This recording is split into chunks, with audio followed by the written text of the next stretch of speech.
Hey everybody, welcome back to Tim Travels. It's Terry, your host. Just trying to get out of a parking spot here at my local Sheets. Just got back, parked my truck, done for the week, and just going home. So, so the person I was holding up when I was backing out, they were just using the Sheets as a cut through. So now I don't even feel bad. I was like, oh, why aren't they pulling in a parking spot? Oh, because they're just cutting through Sheets to get to some other place. So, man, I had something happen today that I've never had happen in almost 6 years of having a CDL. And I'll explain what happened. So in my previous life, when I worked at Estes, I jockeyed. And one of the things I used to do is I used to do what they call splitting sets. So you make up sets, you split sets. So in other words, basically connecting pups together, the 28-foot trailers. And it's pretty easy, right? Like you just, there's a pintle hook that goes on the dolly, and the dolly connects to the back of the front trailer, and then that gets backed underneath because it has a fifth wheel on it. That gets backed underneath. That gets backed underneath the back trailer. So when you're splitting a set, what we would typically do is we would set down the back trailer and then separate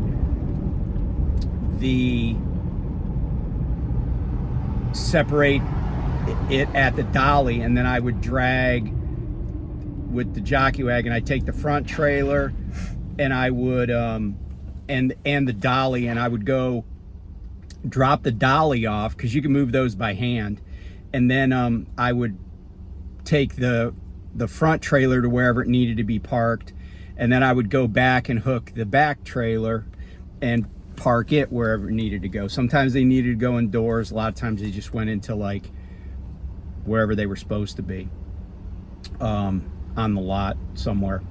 So anyway, once in a while, because I wasn't really paying attention to what I was doing when I first started jockeying, I would forget to put the landing gear down on the back trailer. And I disconnect the dolly, pull out the release, and also bleed the air down and take the air lines off and all that stuff. I do all the stuff in the front of the trailer, and I forget to put the landing gear down. So one of the things, and I did that twice, and it's kind of a pain in the butt to crank from the ground, like with the landing gear all the way up. It's kind of a pain in the butt to crank that up when it's loaded. So anyway, I after about the second time of that, I was like, all right, I'm sick of cranking these trailers up out here in the rain and nighttime, whatever. And so I devised a system, and I used to teach this system to the people that I trained on my truck, like when I was at Prime. And I said, always do things in sequence, and then that way you won't miss a step or forget something or whatever. So I kind of came up with this little saying in my head. I was like,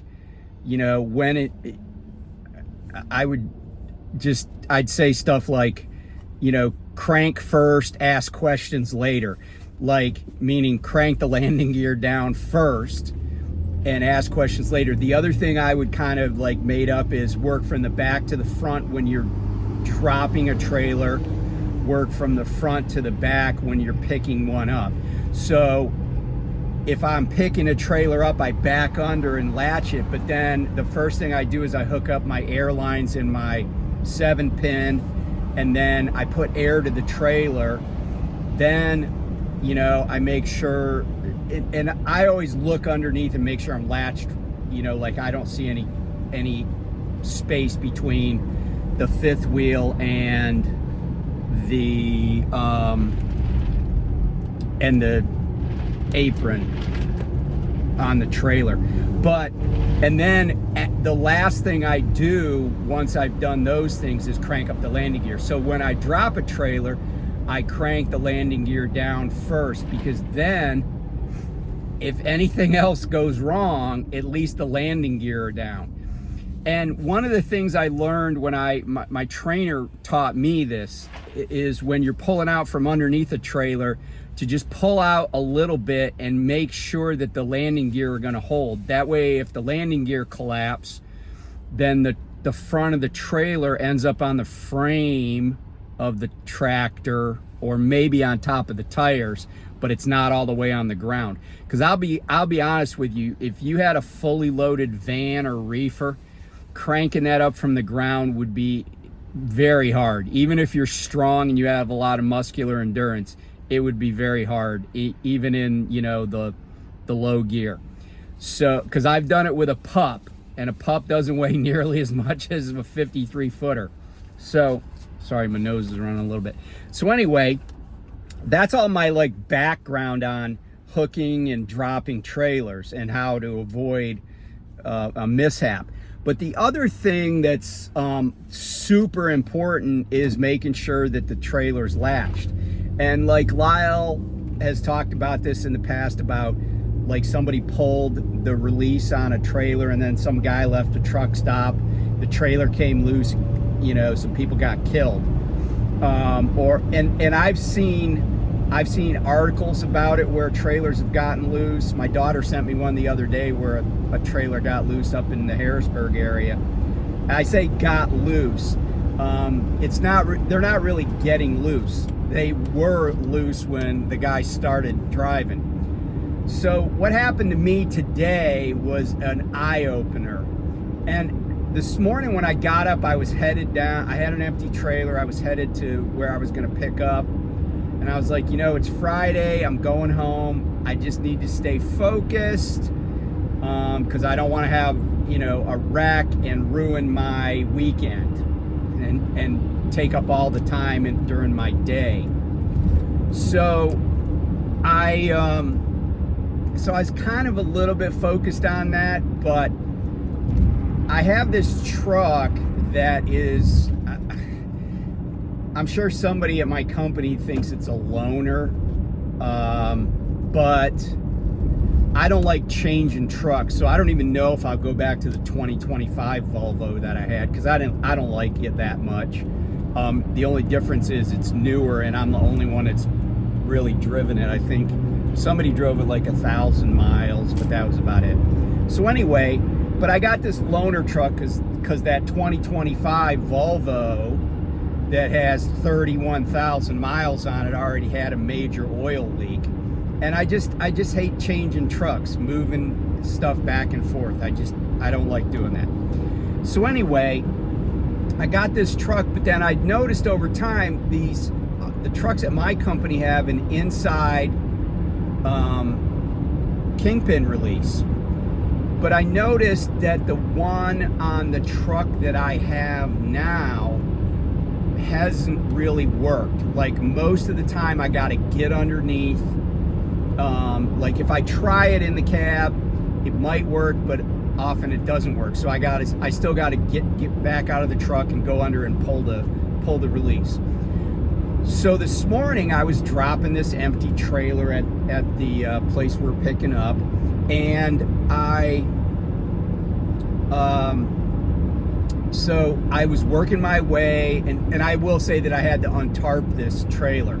So what I do typically is I set my trailer and tractor brakes, I get out, I crank the landing gear down, right? Like crank first, ask questions later. I crank the landing gear down, I untarp, and that involves undoing some straps and stuff and getting the tarp roller handle out, doing that, put the tarp roller handle back. Then I went to pull the kingpin release, but it wouldn't release. So normally what you do is you just get in and push back against it, and then it'll release. But I was like, well, I'll try. First thing I'll do is when I get back in the truck after disconnecting my airlines and my 7-pin, I will just see if the release works. So I get in the truck and I hit the release and I heard it unlatch. I was like, okay, cool. I don't have to get back out of the truck and pull that handle. So I got everything done to drop that trailer. I move away from the trailer, and it's just a short distance, and I make kind of a U-turn, and then I back under a trailer that I know is loaded. So I back under the loaded trailer, but I've taught people over the years to try to back under trailers as slow as possible, so that if anything goes wrong, like it gets on top, like if the kingpin gets on top of this fifth wheel or it's not lined up, you know, you don't crush the back of your tractor, you don't crush the air things on the side, the cab extenders. But also, if you're backing up slow enough where you're not like slamming into the trailer, it's better for your back and neck. And you can also hear that latch close. So you hear that loud click if you got your window down, and of course you would have your window down because you're backing. Why wouldn't you? So, but with the trailers we have, a lot of times it's not, it just doesn't seem like I'm able to get a really back in slowly and hear that click. So this morning I'm backing under this trailer, and I should say that a lot of the places we pick up and drop are really dusty places, dirt park lots. And when I say dirt, I mean dirt, not gravel. Like not like nice crushed rock where it cuts down on the dust, but there's a lot of dust, including sawdust, like in the air. So a lot of times there's a lot of friction, I guess you'd say. So you end up kind of slamming into the kingpin. So this morning, as per kind of usual, I slam into the kingpin. But I didn't think anything of it. Now, normally, which means less than always, but it's supposed to be my habit, I would, as soon as I quit going backwards and I feel like I've hit the kingpin, I would immediately put the truck in drive and try to pull forward. But for some reason, I think I missed that step this morning. I don't know if I was thinking about something. I don't know if I was like, oh, this is what I'm gonna do when I get home. Anyway, I think I missed that step. So I get out of the truck, I do my standard stuff. I hook up, I first check the tarp, then on the way down the ladder, I'm on the catwalk, I hook up the lines, airlines, 7-pin, and I do my whole inspection, and I look underneath the trailer at the fifth wheel, and I see that the handle is retracted, it's in.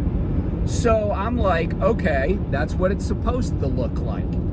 But to be honest, I don't get underneath the trailer and look, in the V to make sure that it's latched. I don't do that because I always do like what I call a tug test, but not really to check the trailer brakes. I do that later. So this time I hook up, I do everything, I fill out my paperwork, I send the stuff I'm supposed to send over Qualcomm, and I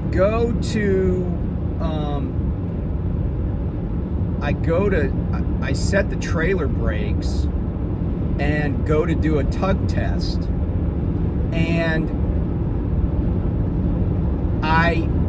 what I didn't realize is I was starting to move away from the trailer.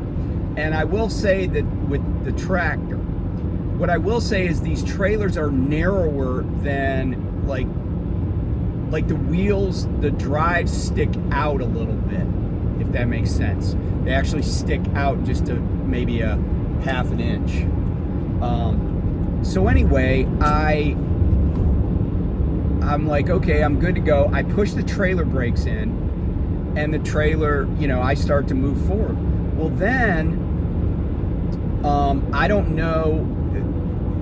Then what happened is, and I think because this had started when I did the tug test, I hear this bang, but I actually thought it was that somebody had the handle released on the pins on the tandems, and I thought what was happening is the pins were just catching. So then I hear this bang, I look back, and it didn't dawn on me right away that the trailer was farther back than it should be. So then I glance again, and I'm like, oh shit.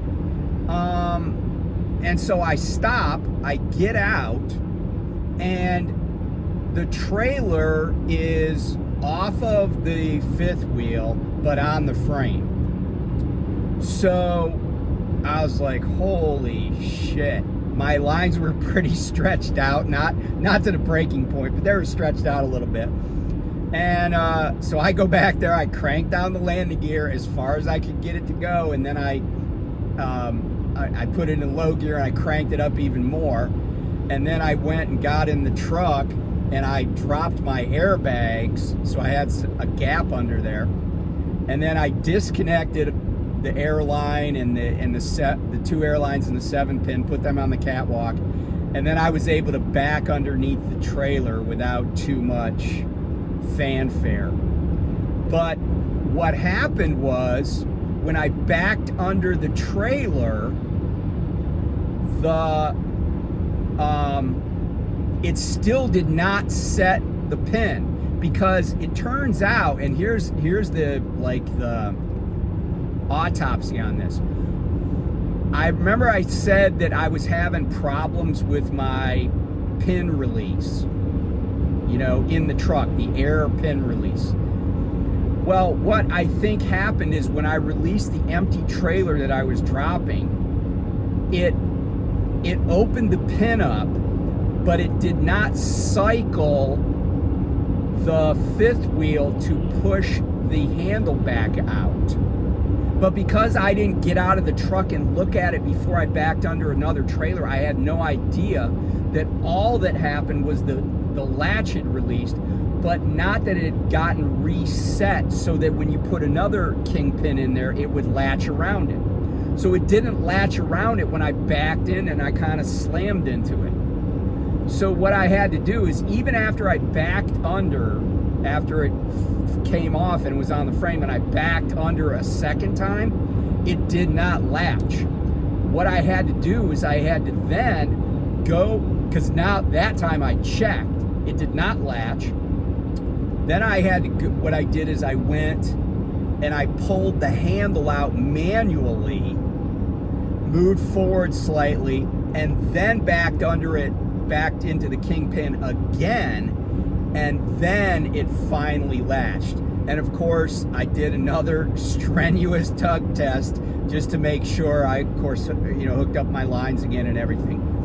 But that this whole episode just goes to show me that you can't take anything for granted. You do so. I've probably dropped and hooked 1,000 trailers, no exaggeration. Easily 1,000 trailers, and that's not even counting my jockeying time. I'm talking about as a CDL holder, 1,000 times, and I've never had this happen before.